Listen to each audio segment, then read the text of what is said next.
Monday sucks.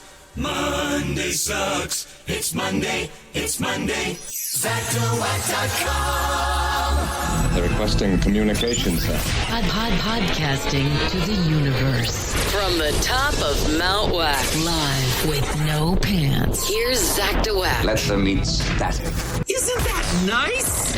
Greetings, red-blooded, verified Earth people, and those with no check mark. It's me, the always dapper podcast babbler, your daddy-o codblog from the radio, and the monkey on the mic here running that semi-professionally trained tongue of mine. I am Zachary Ernesto Wackalina III. And good morning, beautiful people. Welcome to those of you from Bangor, Maine, to Wichita, Kansas, Boise, Idaho, to Sunrise, Florida, and all around the world. This is the often secluded and never diluted, always wacky, never tacky, hot rockin' flame-throwing DeWack in the morning show, live from the low-rent, sleazy, and measly Ram and Jam and Nut Hut Studios at the DeWack Shack Broadcast Shack on the outskirts of Atlanta, Georgia, here in FEMA Region number 4.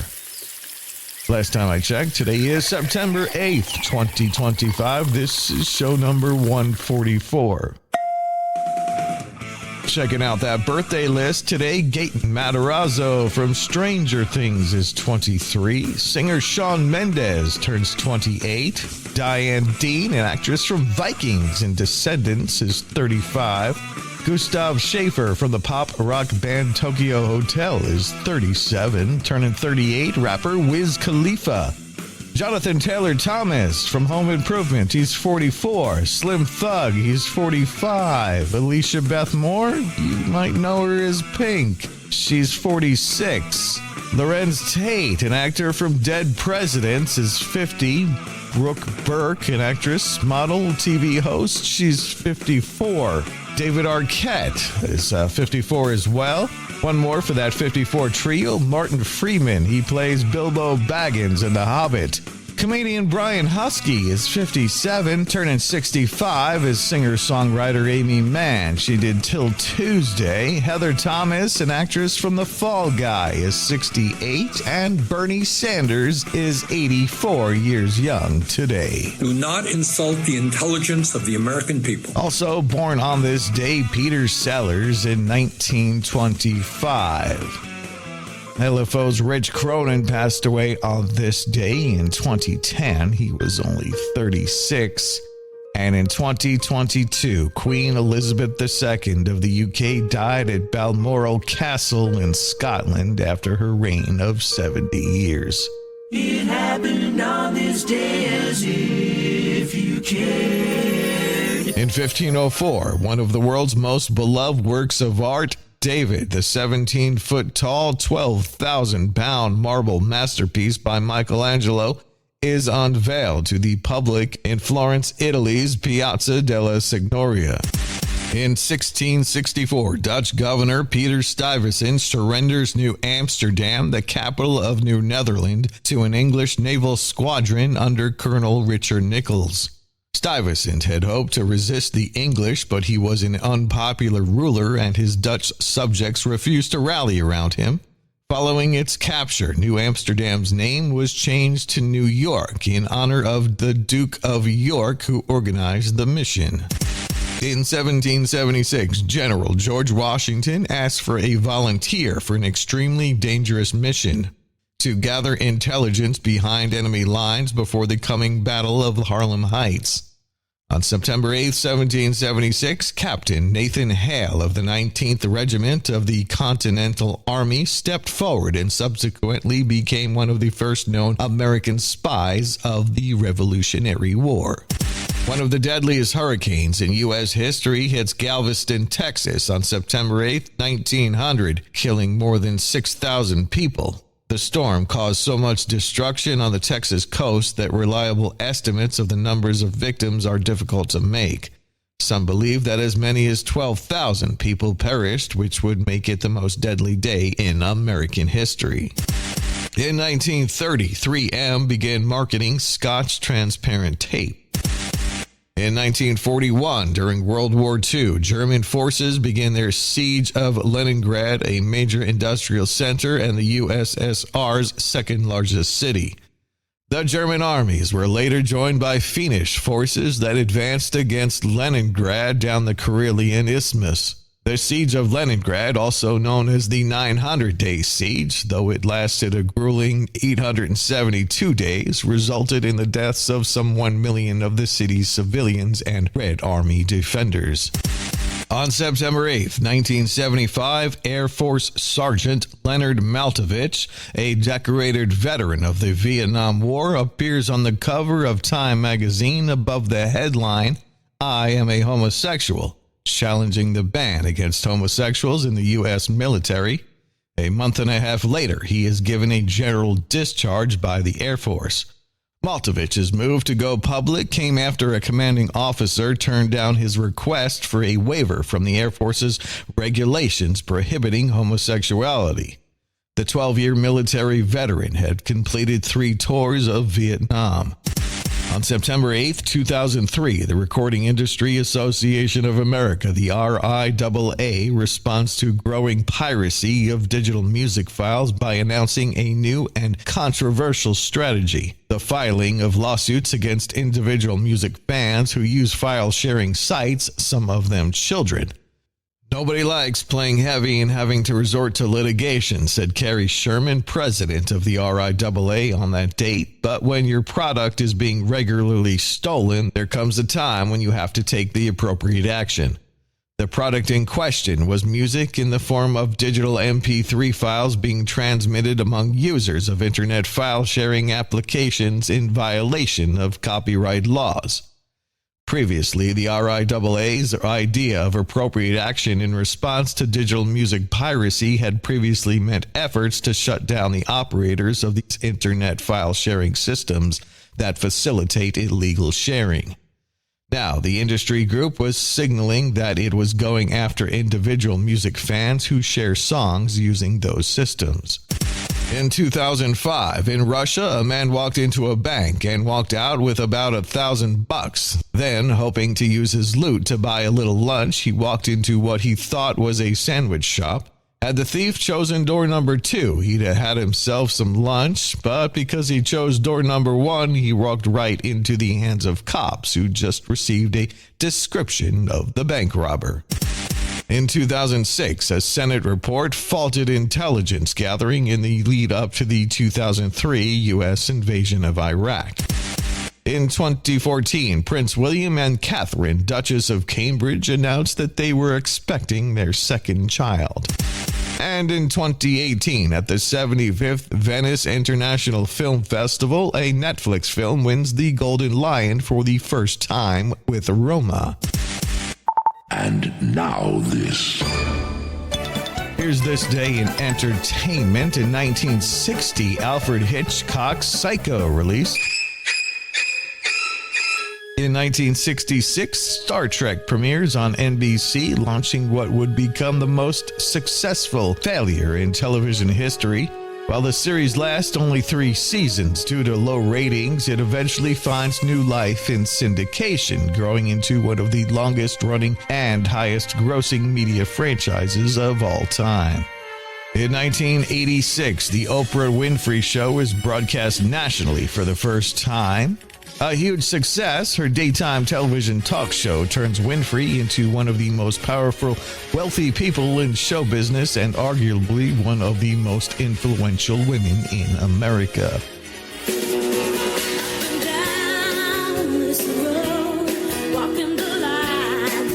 Ally McBeal premiered this day in 1997. Blue's Clues premiered in 1999. The Ellen DeGeneres Show premiered in 2003. My Big Fat Greek Wedding also released in 2003. iCarly premiered in 2007. I still have no idea what that is. I know, you see, somehow the world will change for me. Lover Listed premiered this day in 2008. And in 2017, 9/11 with Charlie Sheen and Whoopi Goldberg released. A couple is trapped in an elevator in the World Trade Center when American Airlines Flight 11 crashes into the building. With the help of a maintenance man, they attempt to find a way out to evacuate the catastrophe. I think I've seen that one. I might want to check that out.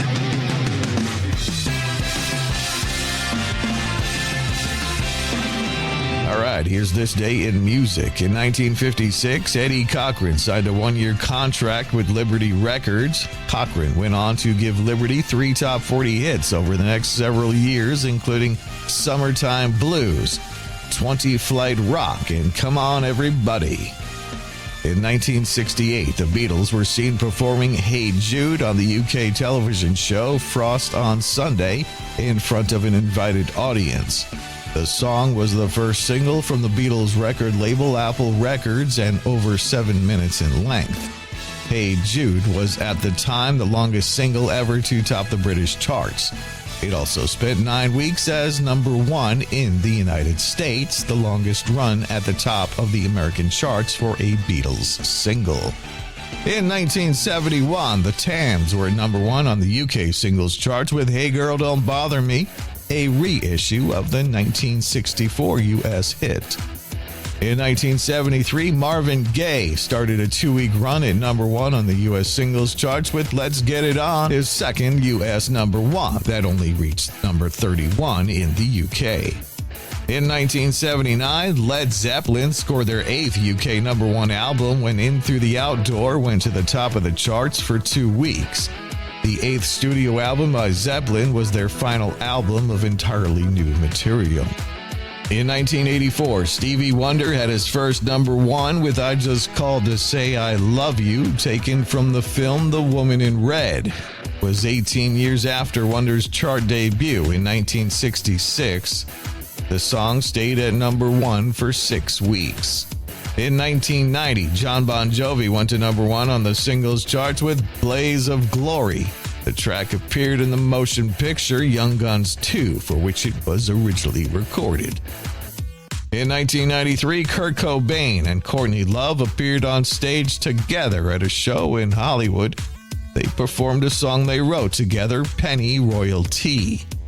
In 1997, 29 years after the band first formed, Led Zeppelin released Whole Lotta Love, their first ever single in the UK. The track, recorded in 1969 and featured on the band's second album, was issued to promote the reissued back catalog. In 1999, Sean Puffy Combs and his bodyguard Paul Alvord both pleaded guilty to harassment in a New York court. The pair faced charges of assaulting record company executive Steve Stout with a champagne bottle, a chair, and a telephone. In 2002, Iron Maiden singer Bruce Dickinson started his new job as an airline pilot. The heavy metal singer qualified as a £35,000 a year first officer with Gatwick-based airline Astrus, who took holidaymakers to Portugal and Egypt. In 2003, David Bowie performed the first interactive concert when his performance was beamed live into 21 cinemas from Warsaw to Edinburgh. Members of the audience talked to Bowie via microphones linked to ISDN lines and took requests for songs from fans. In 2005, Rod Stewart was ordered to pay a Las Vegas casino $2 million for missing a New Year's concert in 2000. Stewart had said he was unable to play at the Rio Hotel and Casino because his voice disappeared after an operation to remove a cancerous thyroid tumor. The singer said his voice only recovered in time to begin a world tour in June 2001, and he had since performed 150 shows. In 2011, jury selection began for the involuntary manslaughter trial of Michael Jackson's doctor, Conrad Murray. Prospective jurors were asked to fill out a 30-page questionnaire to determine their level of knowledge of the case and any strong views about Jackson and Murray. Here's special events for today. It is Grandparents' Day. It is also Shark Day. It's International Literacy Day. It's Actors Day. It's Date Nut Bread Day. It's Pardon Day. It's Know Your Numbers Week relating to health. It's Iguana Awareness Day. It's National Boss Employee Exchange Day. Let's exchange the pay rates with our bosses. It's Pediatric Hematology Oncology Nurses Day. It's World Physical Therapy Day, and it is Sexual Health Week. Today's number for the day is 1,135. That's the number of billionaires in the U.S.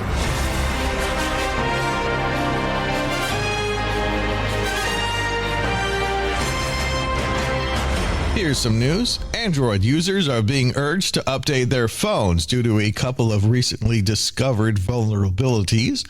Meanwhile, your grandmother's flip phone remains unhackable and still holds a charge for a week. Researchers say our brains boot up when we wake up in the morning, which explains why I have a hard time getting out of bed. My brain is booting up to the version of Windows XP. A study found that smartphone use on the toilet can lead to an increase in your hemorrhoid risk. TikTok really is a pain in the rear. A study on napping found 1 in 3 adults naps in a typical day. But the study also found that napping is still bashed by society, even though some sleep experts think naps should have the status of exercise. The science geeks say naps make us feel stronger, happier, and able to perform better.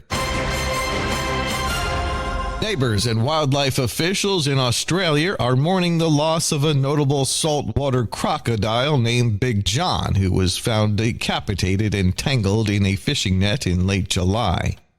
His death had prompted an investigation, with law enforcement asking for public assistance.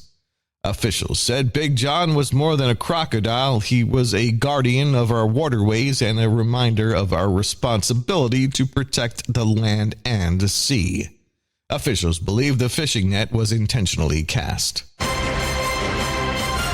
New Zealand woman has set a Guinness World Record by running 100 meters barefoot on loose Lego bricks in 24.75 seconds.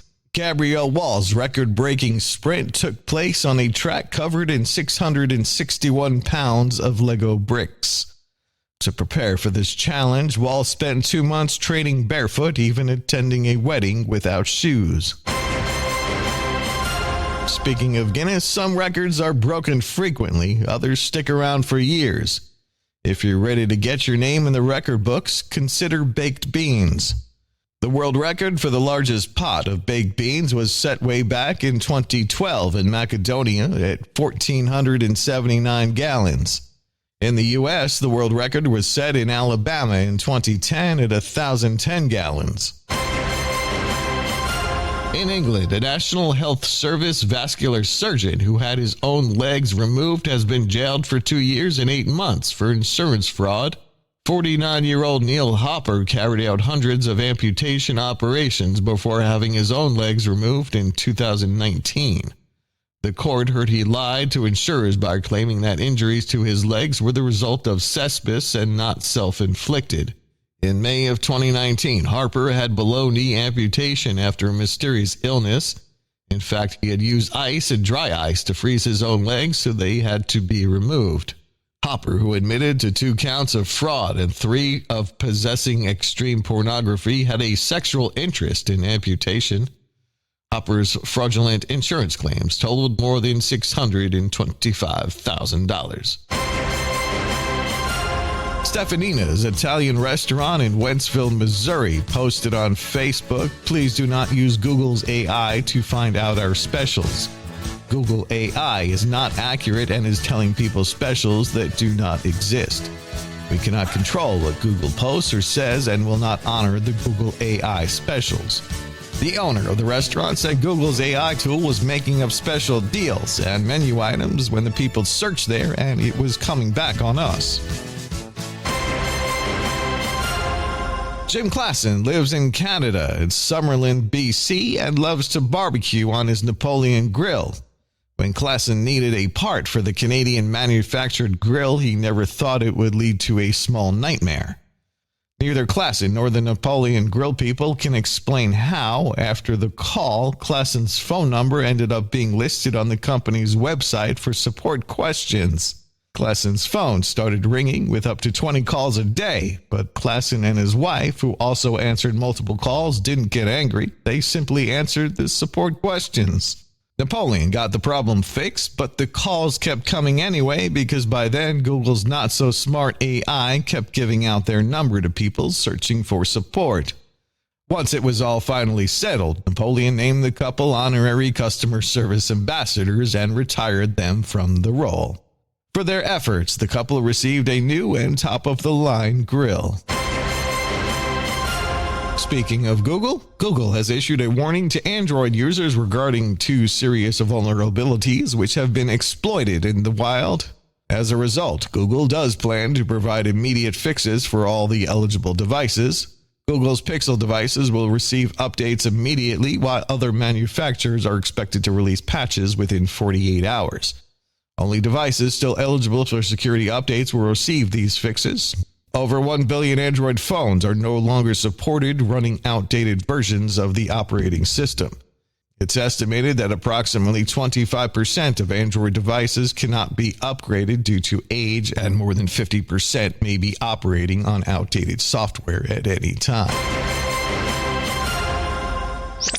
We got to wrap this program to bring you something really, really, really stupid. All right, I've searched far and wide. I've searched the internets, the outernets, the underwebs, and the interwebs. This, my friends, is stupid news. It was 3 years ago this week that a sailboat running on autopilot became stranded on a Jersey Shore beach after its captain had to step away to use the bathroom. Steve Strickland was headed to Chesapeake Bay from Queens, New York when nature called and he had to put the boat on autopilot. Unfortunately, he said the autopilot turned off. The boat ended up hitting a rock jetty before getting stuck in the sand. Always remember to swap out your captain's chair for the toilet. Well, Janine Van Yesseldyk of Mission, British Columbia, Canada, was out for dinner with her husband, Steve, when she noticed she was missing her wedding and anniversary rings. The couple retraced their steps and realized what had happened. Janine had spilled popcorn on the front lawn, and while they were cleaning it up, the rings slipped off and into the compost bin, which had already been picked up.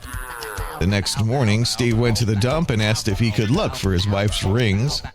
Steve, along with the manager at the dump, dug through that 18-ton compost pile. Within an hour, they'd found both rings. Janine said the incident has made their 26-year marriage even stronger because I know how much he loves me that he's willing to go through a rotten, stinky compost pile. Aww. Tourism officials in China banned a tour guide for berating tourists for not spending enough money in shops. Tourism officials received complaints from people being insulted and verbally abused for refusing to buy goods at a jewelry shop. Because you know, when you buy jewelry in China, it's made by a 9-year-old. A bison named Pajor escaped from its enclosure in Poland and wandered through the village of Tulsi. A video shared by police shows Pojar enjoying plants in a resident's garden. A veterinarian was called to sedate the bison for its safe return to its owner's property. Police in Canton, Connecticut are requesting public assistance in locating the owner of an urn containing cremated remains discovered along a running trail. A Florida woman has been found guilty of choking her mother and assaulting her brother during a dispute over a missing PlayStation 4 game. Alexandra Dominguez was convicted by a jury in Marion County in Florida. The incident occurred last year when Dominguez followed her mother and brother from a park to their home to retrieve the gaming console. After being asked to wait outside while her family got the PlayStation, Dominguez became angry when she discovered a game was missing. And that, my friends, is stupid news. All right, here's more entertainment in theaters and streaming. The Conjuring: Last Rites hit theaters. Renowned paranormal investigators Ed and Lorraine Warren take on one final terrifying case based on real events, starring Vera Farmiga, Patrick Wilson, Ben Hardy, and Steve Coulter. Hamilton, an American musical, hit theaters this weekend. This is a live stage recording of the acclaimed Broadway musical centered on the life of American founding father Alexander Hamilton, starring Lin-Manuel Miranda, David Deegs, Jonathan Groff, and Anthony Ramos. The re-release is the celebration of the production's 10th anniversary. The Cut is a limited release in theaters. A retired boxer attempts to come back by enlisting in a grueling and unsanctioned weight loss program by a coach who knows no limits, starring Orlando Bloom and John Turturro. Highest to Lowest hit Apple TV Plus. In this film, a musical mogul, Denzel Washington, widely known as having the best ears in the business, is targeted with a ransom plot. He becomes stuck in a life or death moral dilemma. Heidi Gardner's contract with Saturday Night Live was not renewed for season 51. An insider says the decision is part of a larger cast shakeup that includes the departures of Michael Longfellow, Devin Walker, and Emil Wacom, with 5 new cast members joining. 42-year-old Gardner was a key part in SNL for 8 seasons. Gardner joined SNL during season 43 and became the longest tenured woman on the show by season 50. Dana Carvey shared on his podcast that Gardner's exit from SNL was not her idea. John C. McGinley will return to his role as Dr. Perry Cox in the upcoming ABC reboot of Scrubs. He joins original cast members Zach Braff, Sarah Chalk, and Donald Faison, and Judy Reyes, who also returns as Carla Espinoza in a recurring guest role. The new series will focus on JD and Turk reuniting after a long time apart. In the original Scrubs, Dr. Cox was an attending physician who later became chief of medicine at Sacred Heart before transitioning to a university professor.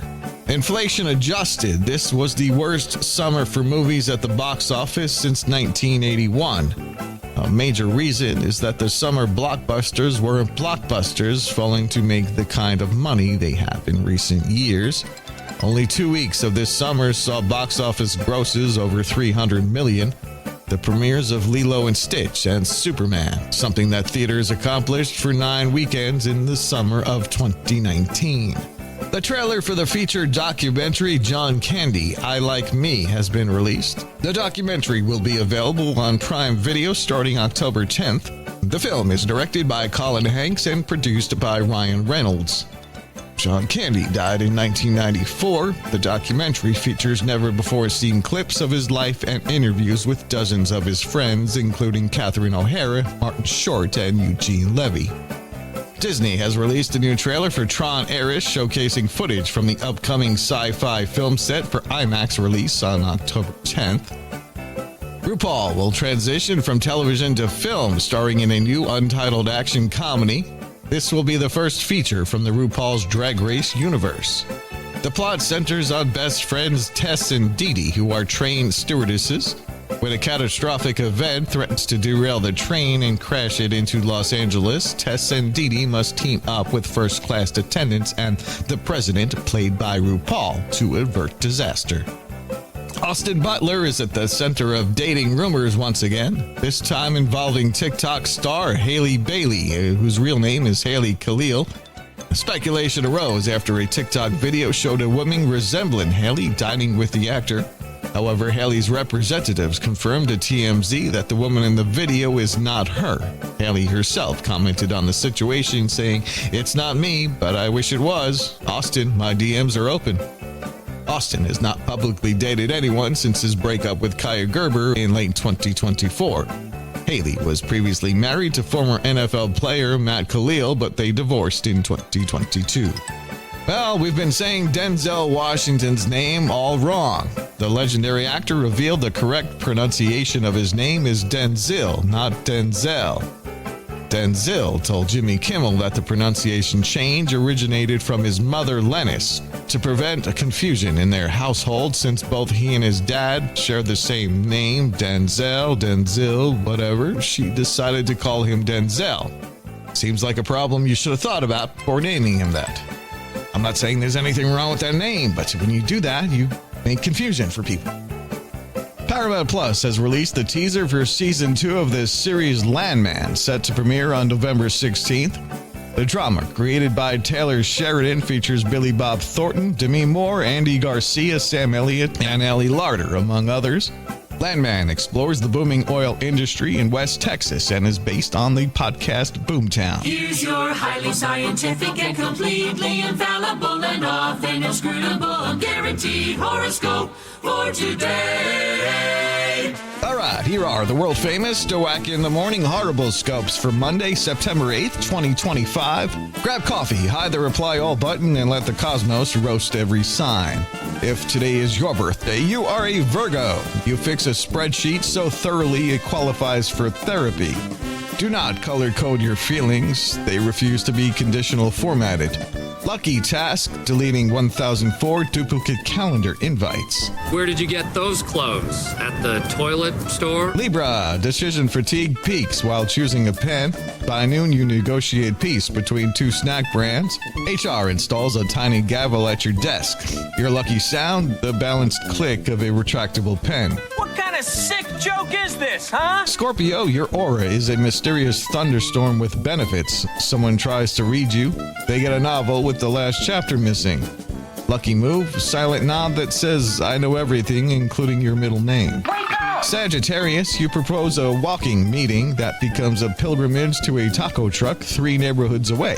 Spiritual growth achieved via extra salsa. Lucky direction, wherever the Wi-Fi is barely hanging on. You got a big mouth, man! Capricorn, you schedule a meeting to plan meetings and still hit KPIs. Today you'll monetize a vibe and depreciate a feeling. Lucky spreadsheet tab, domination, actuals. You freak! Aquarius, you invent a humane way to snooze people. IT asks how, you say love and magnets. Patent pending. Lucky notification, you have been removed from this thread. This sort of thing ain't my bag, baby. Pisces, a song plays in the grocery store and you adopt 3 life philosophies before checkout. Creative burst at 3:17 p.m. Write it down before it turns back into mist and a granola bar. Lucky beverage, pastel, and mysterious. This show is like watching 2 drunk chickens fight over a piece of garbage. Aries, you start the week like a fire alarm that set itself off. Bold moves pay off, but maybe don't rebrand the team before 9 a.m. Lucky phrase, let's circle back never. This is why you should never sleep in the nude. Taurus, you will spend 14 minutes choosing a muffin and 3 minutes doing actual work. Peak efficiency. Finance tip, invest in chairs. You're not leaving it today. Lucky snack, anything labeled seasonal. This is the way. Gemini, your 2 personalities both volunteer to lead the meeting and then interview each other.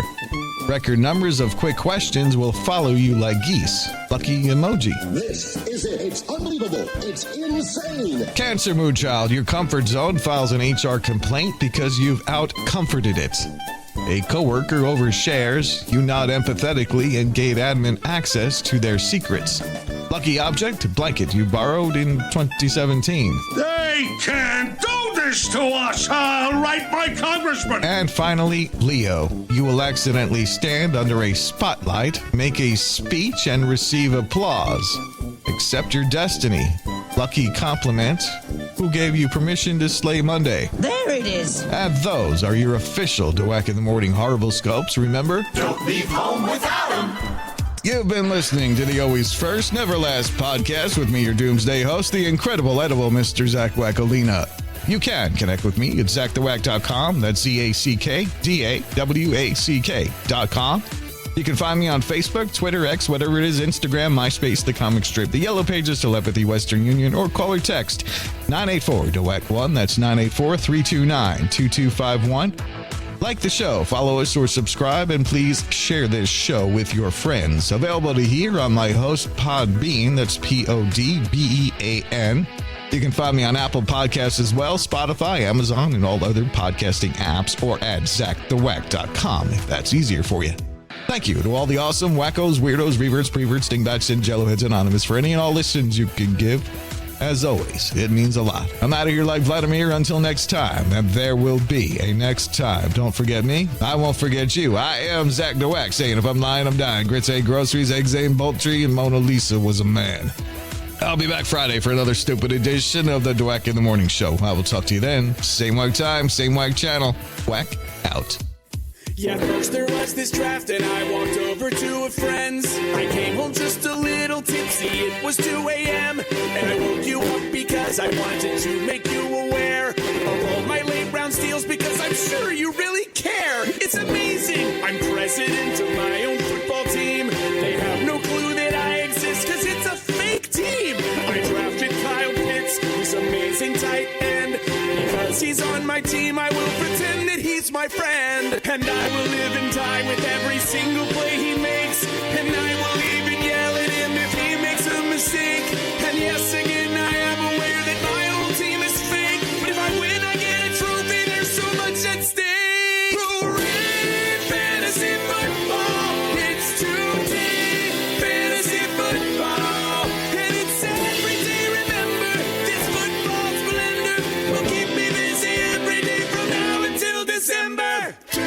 standings release. Look at that. I'll see where I'm ranked and I'll look at my stats. Wednesday, waiver wire engagement. Super important. I need a free agent. Thursday, there is one crappy game, but I have to watch because my kicker is playing. Friday, injury reports are out. If my guy is hurt, then my win is in doubt. Saturday, I need to tinker my lineup. If I get it right in the standings, I'll climb up. And Sunday, I will start watching it 1 and then wait past 11. The last game is done. Monday, it's the last game of the week and I'm really behind and my lineup is bleak, but I could win if Giovanni Bernard had 7 touchdowns and has 600 yards.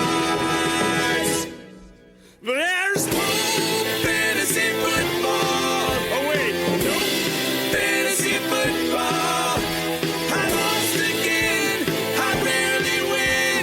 Fantasy football, yeah. Yeah, fantasy football's a blast. Just make sure you don't finish last, because the last place punishments suck. In some leagues you actually get stuck at a Waffle House for 24 hours, but you eat a waffle and it subtracts an hour. So if you eat 10 waffles you can leave in 14 hours, but if you eat 10 waffles you are gonna need a shower or an ambulance, or at least a clean toilet, yeah. Georgia. ZachDoWack.com.